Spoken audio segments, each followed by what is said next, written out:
Hi, I'm Jason Gorb for ThatShelf.com, and we're here to look at the Px8 S2 headphones. This is just the outer box, but honestly, the headphones are here. Big shelf. So I did an unboxing, I guess, about a week ago, a little bit over that, when I was going on a trip. I was going to be on a plane, which is a perfect way to actually sort of give these guys a workout, as it were. This is the Px8 S2. These are the highest end wireless headphones available from Bowers & Wilkins. They compete, as it were, against the Px8. You can see very similar in terms of case. We'll sort of get into the pros and cons of both. It's ridiculous. You can go to the website and actually read the specs, but I'll do it anyway. So the weight of these particular headphones, 0.31 kilograms. Dimensions, 177 millimeters by 60 by 234. Technical details is the deal. So they have two 40 millimeter dynamic full range carbon driver, which is the same between these two. The technical features: high performance DSP with dedicated amplifier DAC, true 24-bit audio connection, 5-band customizable EQ, and true sound mode. True sound just means turn off the EQ. Bluetooth 5.3 with aptX lossless technology. Lossless being a complicated phrase. Multi-point connectivity, meaning you can connect it to more than one device. Active noise canceling, of course, you can see. USB-C charging and audio interface. The fast charging support, which is great. Apple M5 made for iPhone support, which just means it connects really quickly to iPhone. And the Google Fast Pair, which is the equivalent on Android. The wearing style, these are over-the-ear noise canceling headphones, and of course, so the Bluetooth codecs, this is the big deal. So aptX lossless adaptive HD classic AAC and SBC. So no LDAC, of course. The voice call quality algorithm is ADI Pure Voice, whatever that means. Battery life and charging, 30 hours playback, 15-minute charge for 7 hours playback. Fantastic. Most of them actually do this way. And the accessories, what it comes with, as you saw in the unboxing, is the 1.2 meter USB-C to 3.5 stereo, and the 1.2 meter USB-C to USB-C, and the carry case. And the finishes, it comes in onyx, black, or warm stone. So I guess if you're comparing it to, this sort of beigey one is the stone, and that's the warm stone, slightly redder thing. And I've been asked, like, how red is it? It's not so red that it's obnoxious. It's more taupey. I guess this is taupe. I don't know. It's like a burnt taupe. I don't know where we're going with. So, would I prefer the black? Sure. But, I got these. I can't complain. So, here's the big deal. The headphones themselves, and we're going to actually compare them directement. Extremely, extremely similar in terms of ethos and in terms of just the general look, feel, with a substantial price difference between the two. So you can see it's not like they certainly come from the same family, similar idea, similar case, where you open the case up. Here's the cables. Here's the two cables that come with this one. The two cables inside that come with this one. This is just a padding to actually keep the headphones themselves sort of separated from the case. Gives a little bit of support for the case itself. These guys, the weight difference is basically just when you're carrying them almost negligible, if available at all. This has a cloth material on top. This has this leathery material on the top. Leathery stuff here, leathery stuff here, leathery stuff here, leathery stuff here. This has this, I actually love this. This sort of metallic thing on the outside with a cable going through, whereas this is all plasticky. So the ear bits themselves look almost identical. This has this sort of plastic stuff on the back. This has metal. Certainly premium manufacturer elements there. And then the buttons here, we have the 3 buttons here, the on-off button, and the programmable button for either changing for essentially virtual assistant or changing different modes of whether you want ANC on or not. And basically the identical stuff here. I realize this is on, shouldn't be. Yeah, so this is going to be a challenge to show, but if you see this, there you go. these buttons here, just on the side, almost identical. And yet, weirdly, the way that it fits and the way that it sort of goes, I, for no good reason, found these more challenging to actually locate than these. I don't know what was going on, just the way that they sit, but that is what it is. So, how do they sound? Well, it's very interesting actually comparing these two, because hypothetically, like just in terms of technology, this was a huge jump from its previous model. And again, I'm comparing it not only this, but I'm comparing it to these guys, the in-ear sort of version. Oh, had my name. The in-ear version of these guys, which I've really loved. These have been my sort of reference now, the sort of weird greenish color that I have rocking now. But when you first put them on and you have something that's sort of the same track, there's less difference than you think. There's a difference. Don't get me wrong. I can hear the difference. But it's not like I put these on and I'm like, oh my God, these are now terrible. I have to throw these away. These are exceptional. The 7 series are great. And the fact that it's a little bit more plasticky and the fact that you kind of feel a little less guilty sort of throwing them around might actually be a good thing, I hate to say. Anyway, let's get into what has worked with this, because there's been some interesting things that haven't worked as well with these as they did with these, at least on my trip.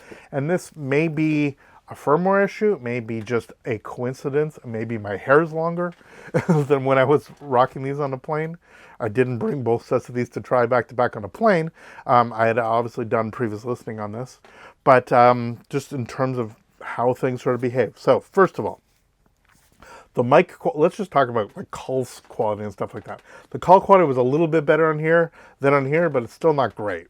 The noise cancellation on this compared to this, I guess was a little bit better. The equalization is basically the same. It's the 5-band. The sound of these, obviously it's a better sound stage, more robust. You're hearing more instrumentation. But is it worth the price difference between these two? In terms of look and feel, again, I love the metallic look. I love this. This does get a little bit cold on a plane. That is interesting. It actually conducts that sort of stuff. But this just feels more luxurious. It feels more premium. And you're certainly getting a little bit of that. But in terms of its actual performance, here's something that didn't work as well for me, which is the noise cancellation would kick out sometimes. And I dug in to see what actually might have been the issue. And these essentially have to be sealed sort of in your ear in order for proper noise cancellation to sort of go on. And it's like I'd be listening and then suddenly the sound of the aircraft would sort of kick in again, then go in and out and out. And I'd have to kind of adjust that, especially when I was leaning back. I was finding having to do a lot more footsing with these than I ever had to with these. I don't know if it's my model, but looking up at some of the other suggestions that they've had with other noise canceling things, it's just you have to make sure that they're sort of over ear. And again, if when you have like an eye mask and you have all this crap, and sometimes if it's over my hair like this, right, which is not ideal, but sometimes that happens, instead of pushing your hair around and putting it sort of has to sit in my ears and sort of to fully cover them. So if I'm just in an environment like this, as I turn them on back, if I'm just in an environment like this, obviously the noise cancellation works perfectly. If I'm just walking, it's been fine. But leaning back, just adjusting, just the headband just moves just a little bit, the earphones just go a little bit off the ear, and then my noise cancellation goes away. And there's no way in the software just say, just turn on bloody noise cancellation and don't do anything. It's on, but the microphone requires a sort of monitoring of inside the ear cup. That's sort of how these things work. And if there's other sound leaking in, then it sort of weirdly amplifies the other stuff that's leaking in. It's not awesome. What's also a little bit weird is there's a setting on this one that I've never really had to ever adjust on this in terms of the sensitivity for it turning off when you take it off your head. And I found during this particular flight, I'd be on and then suddenly it would just stop. or I'd be watching a YouTube video and I'd lean over, or I'd just sort of, reach in and sort of scratch your ear and go, and immediately it would turn off and then not turn on, back on again. So I actually disable it. It's nice that you can disable that in software, but it just wasn't working quite as well as I would like. So not a perfect start. And then you get down to the fact is like, well, what am I getting from this that I'm not getting from this? Well, you get the same basic stuff. You get the ability here to put in the mini jack to USB-C. I would have liked if it was a pure bypass, the ability to purely bypass and just use the internal drivers from any analog device. It doesn't work that way. These have to be on, they have to be charged, they have to be powered, and then it's being sort of internally reamplified, as it were. Fine. Again, they've put essentially the same amplification in here as in here and just tweaked it and did some, audiophile tweaking to it.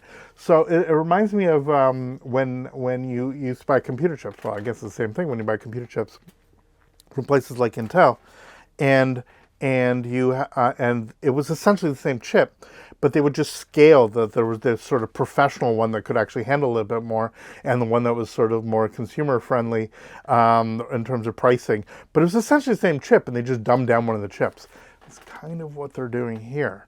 Is that with the 7s is that they're making it so that it's less expensive, using less expensive materials, and kind of dumbing down the audio just a little bit. But the real question is, how much are you going to hear? Unless you're directly A/Bing, the 7 might end up being a better value for you. These remain some of my favorite over-the-ear headphones, certainly wireless, that I've ever used. And these are just great. But I was hoping, above hope, that I would put these on and be like, oh my God, I have now achieved audio nirvana. You never need it. It never works that way. You pay a bunch more and get an incremental improvement. Let's be clear. I'm not saying there's not an improvement. I'm saying that your mileage may vary, or your kilometrage may vary about whether this improvement is sufficient for what it is that you're actually looking for. I'm going to give this, I'm hoping for a firmware update. These just came out. I'm hoping for a firmware update that might sort of attenuate some of the sort of weird listening modes issues that I've had. I'm going to let them sort of break in even more and give them a real specific, listening to specific tracks, going back and forth so that I can better articulate sort of the actual differences between the two of those. But I wanted to get back as soon as possible and just let you know my initial experience with these. These were great. It was excellent having them on a plane. Sometimes with all the headaches, I was just throwing these guys in because as much as I enjoy having the over-ear experience, just inevitably when you're on planes, sometimes this kind of guy, especially the way that these actually fit in, these are so great. I cannot express about how excellent they are. They sort of are comfortable. I put it in the wrong ear. They're comfortable. They feel great, and they're relatively flat against my ear. And so even if you're leaning against a pillar or whatever, these are the way to go. I have a couple real long flights coming up. So I'm going to give these a more thorough workout. But I want to come back and give sort of my initial impressions on this. I think they are excellent. I'm just not sure how much better they are than their siblings. And that is going to take more time for me to sort of fully get my head around, as it were. But throwing everything at these from, I have a Peter Gabriel track on up that I use all the time that has really low bass, to jazz, to all that stuff. It's solid without being thumpy. The equalization works. It would be nice if it was 20 band. It's only 5. It would be nice if my phone could do aptX lossless the way they can, but obviously I tried it with my FOM 15S to actually do some of that stuff. I tried it with direct amplification. The volume worked better. These, I will say, one thing that is great about this is that these seem louder than this. And so, especially in noisy environments, or especially if you want a little bit more impact, I think you're getting a little bit more drive out of these guys. Again, I got a volume match, I got to do all that stuff. But for an initial look, I think these are unbelievably great and 100% worth listening to. But so are these guys. I encourage you to let me know in the comments if you've had a chance to actually try both of these out. Let me know what you think. And I will come back in, I guess, a month or so with another even deeper look at these once I've had a chance to give them an even more thorough review. But having just received them a week ago, I thought I would give you a little shout out now. For thatshelf.com, I'm Jason Gorber. Thank you so much for watching. Let me know in the comments again if you've had a chance to listen to these or any of the others. The Sennheisers just come out with their own sort of semi-equivalent, I guess, of these guys, of the Sevens, in terms of pricing. Let me know what you are looking for these days in terms of over-the-ear wireless and how it affects your listening, and whether or not you also experience some of that sort of ANC issues sort of shifting right when you're actually sitting with the chair sort of knocking against the headband. Let me know what you think. Thank you so much for watching. We'll see you next video. All the best. Take care.